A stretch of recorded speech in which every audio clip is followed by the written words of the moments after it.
नमस्कार दोस्तों, OCN network में आपका स्वागत है।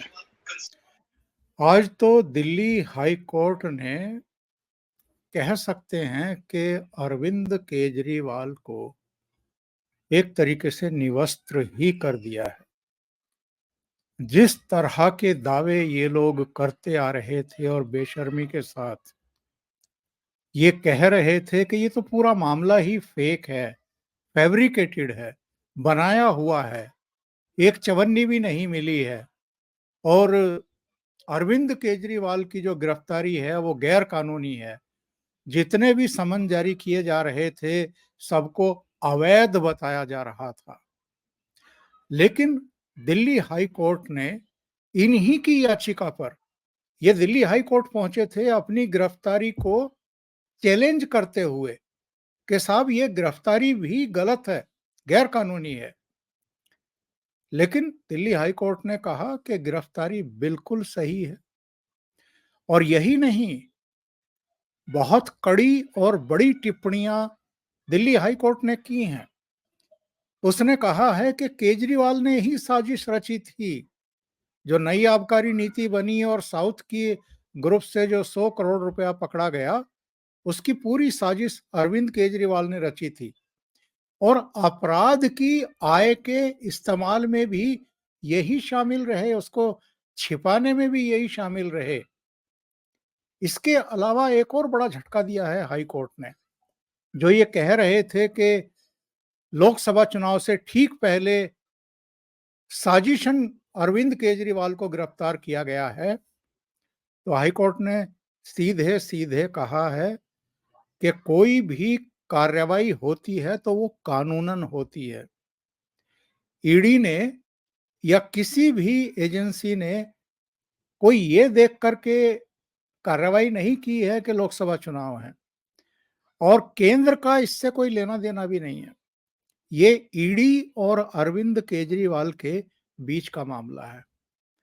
अब ये कह रहे हैं कि हम हाई कोर्ट के इस फैसले को और तमाम टिप्पणियों को सुप्रीम कोर्ट में चैलेंज करेंगे।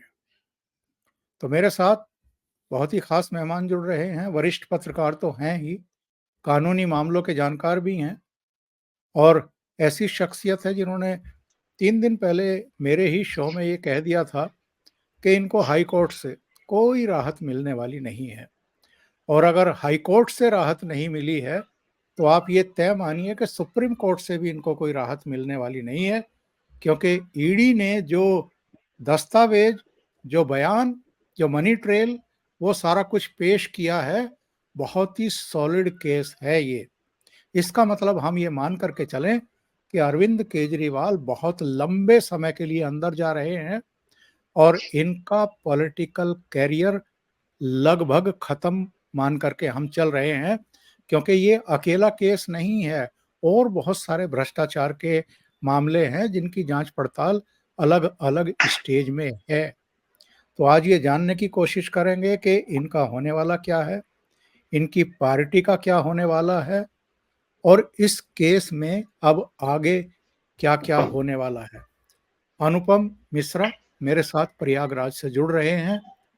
मिश्रा जी को जोड़ करके चर्चा को आगे बढ़ाते हैं। अनुपम जी, बहुत स्वागत है, नमस्कार।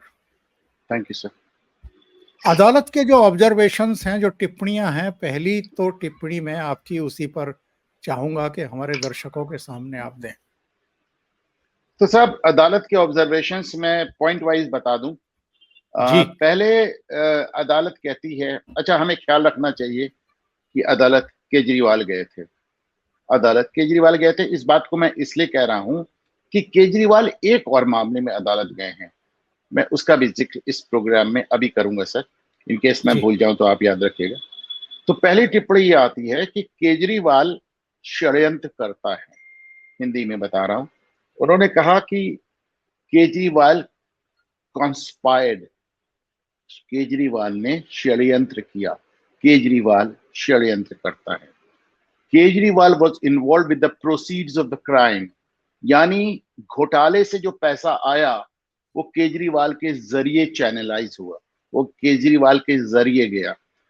केजरीवाल ने पैसा लिया, केजरीवाल पैसे के उनमें उनकी भूमिका, उसमें उनकी संलिप्तता है।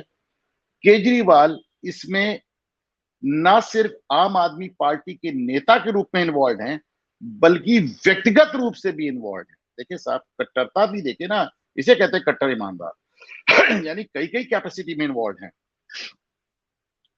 फिर कोर्ट ने फटकार लगाई कि साहब ये आप अदालत पर शक करना बंद करें। बहुत तमाशा हो गया आपका। ये आपको याद होगा, अभी कुछ दिन पहले वकीलों ने चिट्ठी लिखी थी हरीश साल्वे के नेतृत्व में कि आपकी मर्जी का फैसला आता है तो ठीक है, वरना आप अदालत पे ही शुबा करते हो। तो वही बात आज कोर्ट ने कही कि साहब अदालत में जो बयान हुआ है, जिस गवाह का बयान अदालत में हुआ है, आप अदालत पे शक पैदा कर रहे हो। उन्होंने कहा साहब 100 साल से हो रहा है, आपके लिए कोई एक नया कानून बनाएंगे?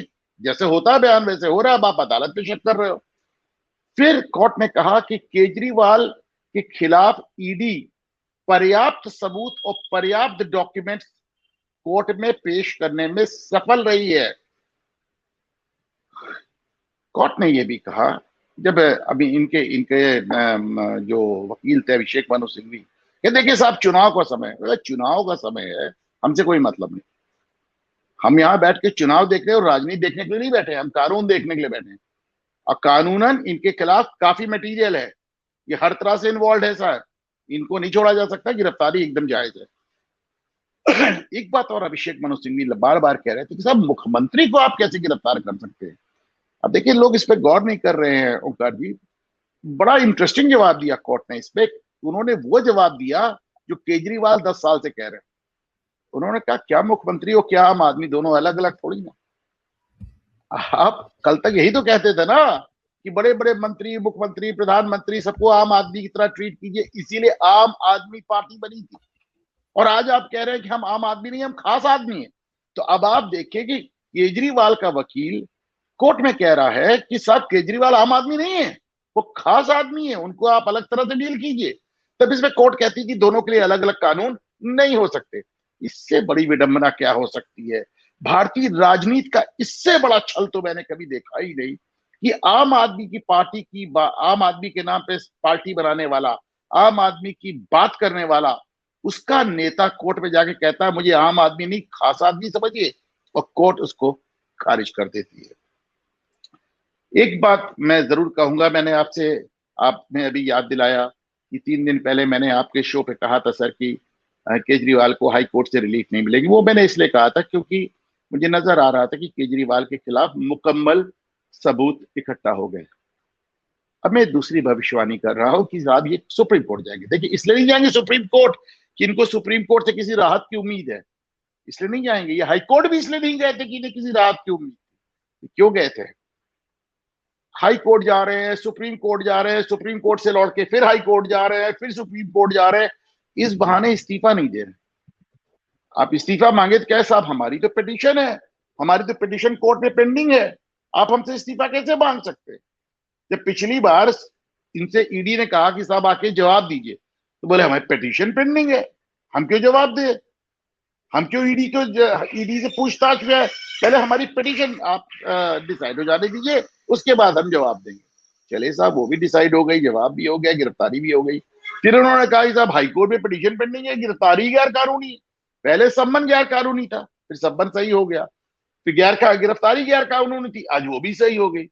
तो साहब अभी तो सुप्रीम कोर्ट बाकी है, हम क्यों इस्तीफा दें? केजरीवाल इस्तीफा देना अफोर्ड नहीं कर सकते। केजरीवाल ने एक पार्टी बनाई है जो सिर्फ उनके इर्द गिर्द है, केवल एक उनके नाम पे चलती है। जिसने जरा से पर निकाले वो पार्टी के बाहर गया, फिर वो योगेंद्र यादव हो, प्रशांत भूषण हो, कुमार विश्वास हो, आशुतोष हो, यहां तक कि इन्होंने अपने गुरु अन्ना हजारे तक को ठेके पे रख दिया। इन्होंने एक पार्टी बनाई जो सिर्फ और सिर्फ केजरीवाल के नाम पे घूमती है।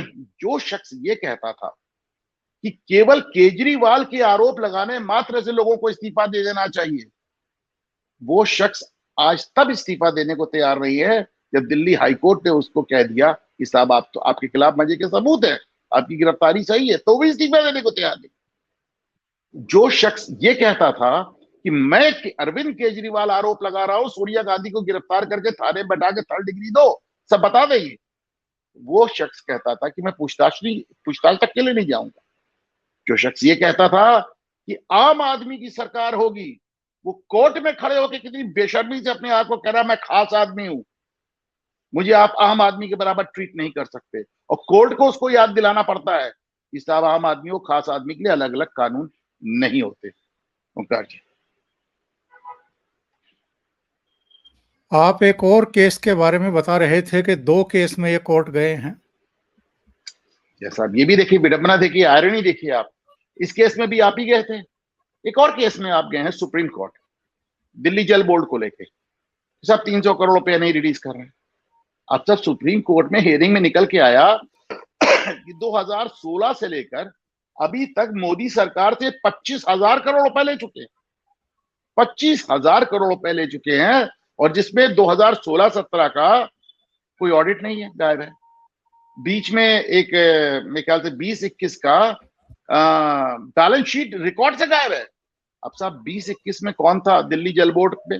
20-21 में दिल्ली जल बोर्ड का वाइस चेयरमैन थे राघव चड्ढा, जो आंख के इलाज के बहाने विदेश फरार हैं। अब आप समझिए वो गए क्यों हैं, वो गए क्यों हैं, अब आपको समझ में आएगा। सब आंख के इलाज के लिए। देखिए पहली बात इसमें देखिए कई विसंगतियां हैं। केजरीवाल कहते हैं कि साहब दिल्ली में विश्व स्तरीय वर्ल्ड क्लास हॉस्पिटल हमने बनाए, एक भी अस्पताल बंदे ने नहीं बनाया। जितने अस्पताल आपको दिल्ली में नजर आते हैं सब केंद्र सरकार के अधीन है, जो किसी नाम के हैं, चाहे वो राम मनोहर लोहिया हो, चाहे वो सफदरजंग हो, चाहे वो एम्स हो, सारे या फिर प्राइवेट हॉस्पिटल्स नजर आते हैं।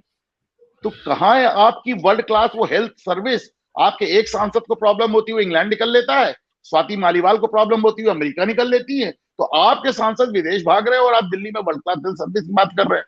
पहली बात। दूसरी बात, राघव चड्ढा विदेश गए, आज गए 15 दिन हो गए, उनकी पत्नी बोर होके लौट आई।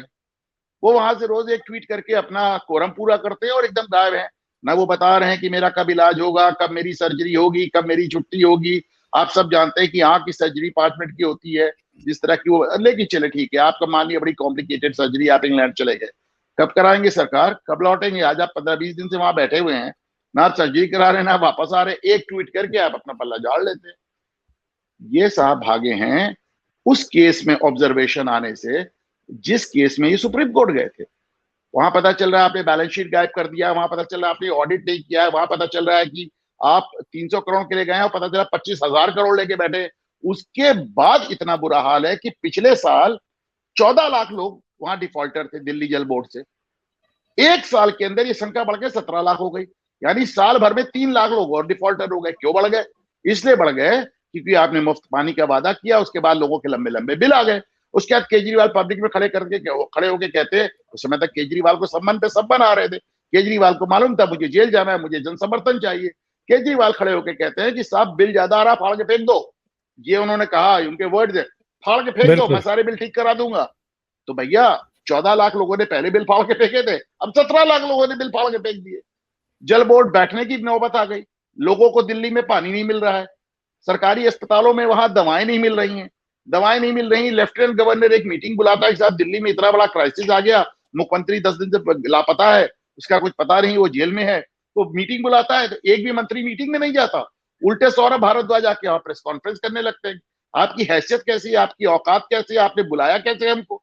अरे भाई, पहली बात तो दिल्ली का जो लेफ्टिनेंट गवर्नर होता है वो किसी आम स्टेट के गवर्नर से ज्यादा पावरफुल होता है, वो दिल्ली की सरकार का प्रशासनिक हेड भी है। दूसरी बात, जब मुख्यमंत्री गायब है तो आखिर कोई आदमी तो कुछ करेगा ना, कोई तो कुछ करेगा ना। तुम्हारा दिल्ली जल बोर्ड का जो उपाध्यक्ष है वो भी फरार है, वो आपका मुख्यमंत्री जेल में है, आपके आधी कैबिनेट जेल में है। भाई तो लेफ्टिनेंट गवर्नर ने देखा कि लोगों को इतनी असुविधा हो रही है, उसने एक मीटिंग बुलाई। मीटिंग में आप जाते नहीं, उल्टे आप कहते तुम्हारी हैसियत क्या है, तुमने मीटिंग कैसे बुलाई? अरे तुम चुनाव लड़ो तब हम जाने। अरे यार, दिल्ली में इतनी क्राइसिस आ गई और आप कह रहे हैं कि तुम चुनाव लड़ो, आप मीटिंग में जाने को नहीं तैयार है, उल्टे आप लेफ्टिनेंट गवर्नर पे आरोप लगा रहे हैं। तो आरोप आरोप आरोप, सब पे आरोप, और जब खुद पे आरोप। अच्छा, आप अपनी जुबान से आरोप लगाते हैं और सोचते हैं लोगों को फांसी हो जाए। आपके खिलाफ हाईकोर्ट और सुप्रीम कोर्ट के फैसले आते हैं और आप कहते हैं साहब हम तो कट्टर ईमानदार हैं जी, इस्तीफा ही नहीं देंगे। तो ये दो मामले हैं जिसमें दोनों बार ये कोर्ट गए और दोनों बार वहां पे एकदम एक्सपोज हो गए। आपने अभी जिक्र किया कि पार्टी के संयोजक के तौर पर भी इनको जिम्मेदार ठहराया गया है। आपको ध्यान होगा एक बार कोर्ट पहले भी कह चुकी है कि आम आदमी पार्टी को ईडी ने पार्टी क्यों नहीं बनाया इस मामले में, क्योंकि आम आदमी पार्टी के कैंडिडेट्स को ही वो पैसा हैंड ओवर किया गया गोवा में। और अब तो जो उस समय वहां इंचार्ज थे दुर्गेश पाठक, उनसे भी 6 घंटे पूछताछ कर चुकी है ईडी। तो क्या देखिए, आपकी दृष्टि में अब आम आदमी पार्टी की भी मान्यता खतरे में आ सकती है, उसको भी एक्यूज नहीं बनाया जा नहीं सकता है? नहीं, देखिए डेफिनेटली, क्योंकि पहले भी कोर्ट कह चुकी है, आज भी कोर्ट ने कहा कि आप पार्टी के कन्वीनर के नाते भी आपकी संलिप्तता है, क्योंकि पार्टी ही चुनाव लड़ा रही थी ना, मुख्यमंत्री थोड़ी चुनाव लड़ा रहा था, चुनाव पार्टी लड़ा रही थी। टिकट कौन दे रहा था? टिकट अरविंद केजरीवाल आम आदमी पार्टी के कन्वीनर के तौर पे दे रहे थे, और पैसे उन लोगों को जा रहे थे। रही बात पूछताछ की, तो जब साहब केजरीवाल ने खुलेआम मारलेना का और ये दूसरे क्या है नाम, दुर्गेश का नाम ले ही दिया है, तो फिर ईडी चाहे ना चाहे अब तो पूछताछ होगी ही साहब, और ये सब लपेटे में आएंगे ही आएंगे। अब ऐसे में आतिशी मारलेना के ऊपर भी तलवार लटक रही है, दुर्गेश पाठक पे तो कह रही है, सौरभ भी। अब अलबत्ता अब सौरभ पे भी, अब आप देखे राघव चड्ढा भी फरार है, लेकिन इन सब के बीच में संजय सिंह बाहर आ गए, और बाहर ही नहीं आए, वो जिस हिसाब से अपने इंटरव्यूज दे रहे हैं, ऐसा लग रहा है कि शायद वो यूनाइटेड नेशन में कोई बड़ा मुकदमा जीत गया है। तो मतलब मैं क्या बोलूं, बहुत ज्यादा कटु बोलना नहीं चाहता, लेकिन चूंकि मैंने 11 महीने इन लोगों को अपनी गाड़ी कमाई के पैसे दिए, तो मैं बहुत छला हुआ महसूस करता हूँ अंकुर सर। तो बहरहाल संजय सिंह बाहर आ गए, संजय सिंह बाहर आ गए, अब केजरीवाल के लिए और मुश्किल हो गई कि साहब मुख्यमंत्री कौन बनाए, क्योंकि केजरीवाल किसी को मुख्यमंत्री बनते, मतलब एक भी आदमी अगर लीडर बन गया तो फिर केजरीवाल गए ना, फिर लंबे गए। मैं आपको बहुत ईमानदारी से बताऊंगा, अगर आप संजय सिंह मुख्यमंत्री बन जाए, मुझे कहने में कोई संकोच नहीं है कि संजय सिंह मुख्यमंत्री रहते हुए उनका पहला काम यह होगा कि ईडी के पास इतने दस्तावेज पहुंच जाएं कि केजरीवाल बाहर ना आए। भाई आप मुख्यमंत्री बने बैठे, आप क्यों जाएंगे केजरीवाल बाहर आ? तो केजरीवाल सुनीता केजरीवाल को छोड़ के किसी को मुख्यमंत्री बनाने की पोजीशन में नहीं है, और संजय सिंह वहां पे आपने देखा है, आज वो भगवंत मान के पास पहुंच गए, इंटरव्यूज दे रहे हैं, गाड़ी की छत पे, गाड़ी के बोनेट पे खड़े होकर तकरीर कर रहे हैं। ऐसे लग रहा है कि जैसे वो वास्तव में भगत सिंह है और कोई बहुत बड़ा उन्होंने युद्ध जीता है। तो अब एक चीज जो मैं देख रहा हूं कि पार्टी में अब दिक्कत आएगी, क्योंकि हाईकोर्ट से आपकी खारिज हो गया मामला, यानी आज छूट नहीं है। अभी तक आप कह रहे हैं छूट रहे हैं, छूट रहे हैं, छूट रहे हैं, आज छूट जाएंगे, कल छूट जाएंगे। हाईकोर्ट ने भी हालांकि इसमें 4-5 दिन जबरदस्ती ले लिया। भाई आपको जो ऑर्डर देना था 24 घंटे में देख खत्म करना चाहिए था, लेकिन चलिए आपने 4 दिन ले लिया, लेकिन आपने डिटेल ऑर्डर दिया, बहुत विस्तृत ऑर्डर दिया, बहुत सब सारे पॉइंट्स को कवर किया। अब ये जाने सुप्रीम कोर्ट की बात करेंगे, और सुप्रीम कोर्ट की हाल में इनका इनका एक मकसद है कि साहब अगर मैं नहीं आ रहा हूं तो सुनीता केजरीवाल टेस्ट केस के तौर पे रोज मुख्यमंत्री की कुर्सी पे बैठ के भगत सिंह और अंबेडकर की फोटो लगा के और बीच में केजरीवाल की फोटो लगा के रोज आधिकारिक बयान दे रही हैं। ये आतिशी मारलेना वगैरह तो पिछले दूसरी और तीसरी पंक्ति में नजर आ रही थी। सोनिया गांधी के बगल में रैली में कौन बैठा था? आप ये सोचे, आप तो आम आदमी पार्टी की शायद मेंबर भी नहीं हो, विधायक सांसद मंत्री तो बहुत दूर की बात है, आप तो शायद मेंबर भी नहीं हो, लेकिन आप प्रोटेस्ट आप लीड कर रही हैं। तो अब इस मुख्यमंत्री पद को लेकर केजरीवाल कैसे हैंडल करते हैं? बहुत शातिर हैं, बहुत चालाक हैं, सबको बेवकूफ बना सकते हैं, लेकिन वो एक अंग्रेजी में कहावत है Omkar ji, you can not fool all the people all the time. आप सब लोगों को सब समय तक बेवकूफ नहीं बना सकते। लेकिन जब से ये संजय सिंह बाहर आए हैं, आपको नहीं लगता है कि सुनीता केजरीवाल एकदम शांत हो गई हैं? या तो अरविंद केजरीवाल की तरफ से उनको इशारा मिला है कि अब ये सारे बहुत ज्यादा उछल रहे हैं, बहुत तेज गति में आगे बढ़ रहे हैं, थोड़े दिन शांत हो जाओ, धूल को बैठने दो। लेकिन इधर अब ये हाई कोर्ट से बड़ा झटका लग गया, और कोई उम्मीद तो है नहीं कि सुप्रीम कोर्ट से भी इनको किसी तरह की राहत मिलेगी, जितना सॉलिड ये केस बन गया है।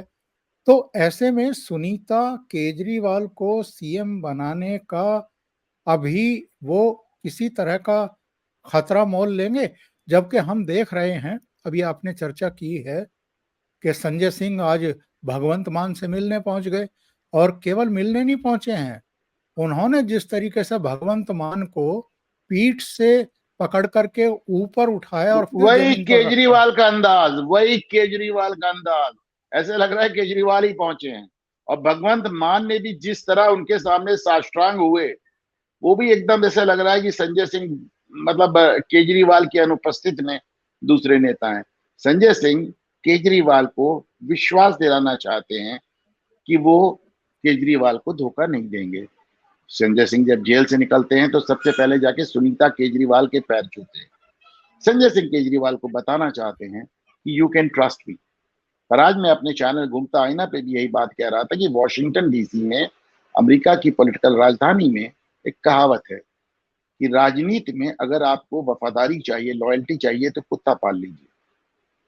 पॉलिटिशियंस आपस में एक दूसरे को ट्रस्ट नहीं कर सकते। संजय सिंह अगर मुख्यमंत्री बन जाएंगे, वो क्यों चाहेंगे कि 2 दिन में हट जाए? वो क्यों चाहेंगे केजरीवाल बाहर आ जाए? तो बड़ी जाहिर सी बात है ना भाई, वो केजरीवाल के रिश्तेदार तो है नहीं ना, वो तो केजरीवाल को बहुत लंबे समय तक जानते भी नहीं है। संजय सिंह तो किसी जमाने में हमारे यहाँ डॉक्टर मुरली मनोहर जोशी की चेलागिरी करते थे, जोशी जी ने बहुत भाव नहीं दिया तो वो आम आदमी पार्टी में पहुंच गए।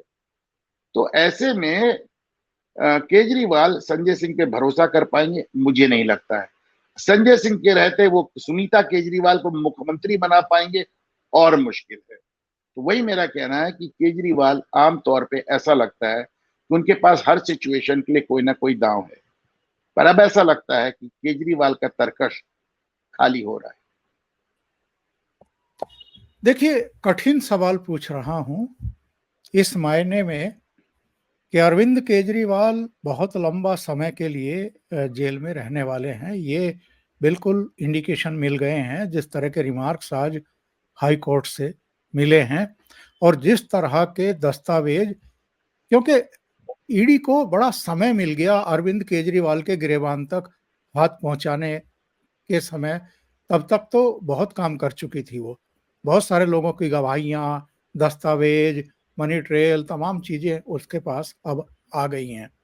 इनका बचना बहुत मुश्किल है। इनका राजनीतिक जीवन क्या समाप्त प्राय हम समझें? और नंबर 2, आम आदमी पार्टी का क्या होने वाला है? क्या लोकसभा चुनाव के नतीजों तक हमें रुकना पड़ेगा किसी निष्कर्ष पर पहुंचने के लिए, या अभी हम बता सकते हैं कि आम आदमी पार्टी का भविष्य क्या है? सब 3 चीजें हैं। पहली बात तो लोकसभा चुनाव से आम आदमी पार्टी का क्या लेना देना?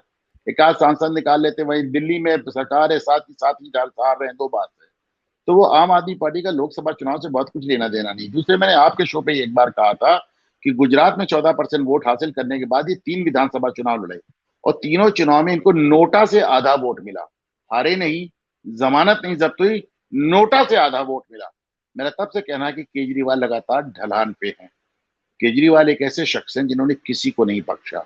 बहुत ईमानदारी की बात कह रहा हूँ आपको ओंकार जी, जब भी मेरी किसी विपक्षी नेता से बात होती है, जब मेरी उन नेताओं से बात होती है जो उस गठबंधन में जिसका नाम इंडिया है, वो सब कहते हैं कि केजरीवाल की गिरफ्तारी का विरोध करना हमारी राजनीतिक मजबूरी है। पर व्यक्तिगत तौर पे हमसे ज्यादा खुश कोई नहीं, इन्होंने किसी को नहीं बख्शा। तो व्यक्तिगत तौर पे आप सोचिए, आप कह रहे सोनिया गांधी को थाने में बैठा दो, लालू यादव, राबड़ी यादव सबको जेल भेज दो, अखिलेश यादव, मुलायम यादव सबको, किसको छोड़ा भाई? एक आदमी भी तो नहीं है जिसको इन्होंने छोड़ा हो। तो ऐसे में पहली बात तो लोकसभा चुनाव कितने लंबे समय तक जेल जाएंगे कोई नहीं जानता, लेकिन एक बात तो तय है कि लोकसभा चुनाव शायद अब केजरीवाल के बगैर होगा। दूसरी बात, आपने नोटिस किया ओंकार जी, इतने बड़े मुख्यमंत्री जिनके लिए कहा जाता था गिरफ्तार हो जाएंगे तो सुनामी आ जाएगी, एक वीक विधानसभा में 10-10 आदमी, 100-100 आदमी भी निकल आए होते तो दिल्ली जाम हो गई होती। कहीं कोई मतलब एक वीडियो शेयर करती हैं, आतिशी मार लेना, वो भी अकेले। पंजाब में एक मंत्री अपना वीडियो शेयर करते हैं अकेले धरने पे बैठे। ना पंजाब में विरोध हो रहा है, ना दिल्ली में विरोध हो रहा है। ये कैसी पॉपुलैरिटी है? चूंकि इतने लंबे समय तक वो पॉपुलर रहे हैं, लोगों को समझना थोड़ा मुश्किल हो रहा है कि केजरीवाल की पॉपुलैरिटी कहां से कहां पहुंच गई है। एक भी विरोध प्रदर्शन, देखिए मैं 2 लोगों के लिए इसका हवाला देता हूं। आजम खान का बड़ा नाम था साहब, बड़ा नाम था, कहा साहब जेल चले गए, अखिलेश यादव उनसे मिलने नहीं गए, नहीं मिलेंगे। मान लिया अखिलेश यादव नहीं गए, मान लिया मुलायम सिंह यादव ने कुछ नहीं किया। पर आप तो साहब रामपुर के नए नवाब थे, रामपुर में एक धरना नहीं हुआ, एक प्रदर्शन नहीं हुआ, एक मांग नहीं हुई, एक जुलूस नहीं निकला, एक पोस्टर नहीं लगा, एक बैनर नहीं लगा, एक प्रेस कॉन्फ्रेंस नहीं हुई आपको छुड़वाने के लिए। क्यों? जो आपके ऊपर 84 मुकदमे थे, वो 82 मुकदमे रामपुर के गरीब मुसलमानों के थे। उसी तरह आप केजरीवाल को देख लीजिए, बड़ा बावकाश, आप गिरफ्तार हो जाएंगे तो सुनामी आ जाएगी। 10 आदमी सामने नहीं आए प्रदर्शन करने।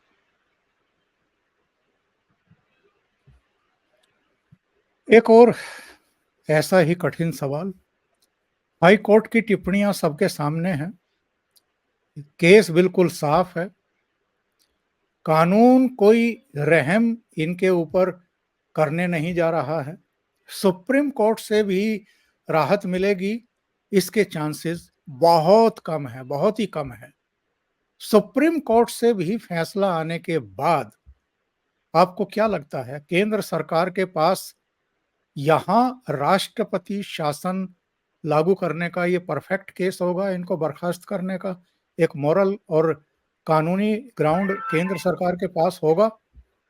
ओंकार जी, मुझे नहीं लगता कि लोकसभा चुनाव के पहले भारत सरकार ऐसा कोई कदम उठाएगी, लेकिन जितने विश्वास से मैं ये बात कह रहा हूं, उतने ही विश्वास से ये भी कह रहा हूं कि लोकसभा चुनाव खत्म होने के बाद अगर मोदी सरकार वापस आती है तो केजरीवाल और आम आदमी पार्टी दोनों पे बहुत गंभीर संकट होगा, इनकी सरकार पर भी, इनकी पार्टी पर भी, इनके नेताओं पर भी। अनुपम जी, बहुत बहुत धन्यवाद ओशियन नेटवर्क के लिए इतना समय निकालने के लिए और बहुत महत्वपूर्ण मुद्दे पर चर्चा करने के लिए। नमस्कार। वंदे मातरम। वंदे मातरम।